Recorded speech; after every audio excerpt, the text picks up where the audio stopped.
All right, 18 good.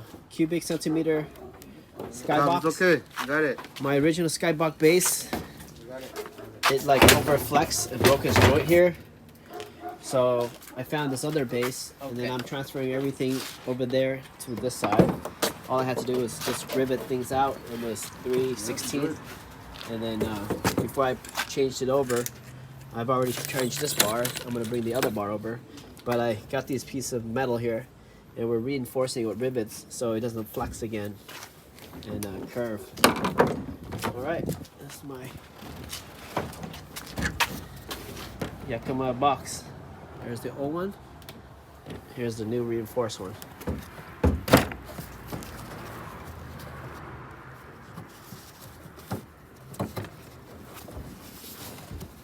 Hit it, Tom.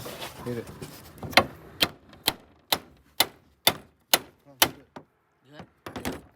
Hold it. Hold it. Lấy mới vẽ ra, tại nó kẹp cũng vẽ hết trống. Yeah, hold it.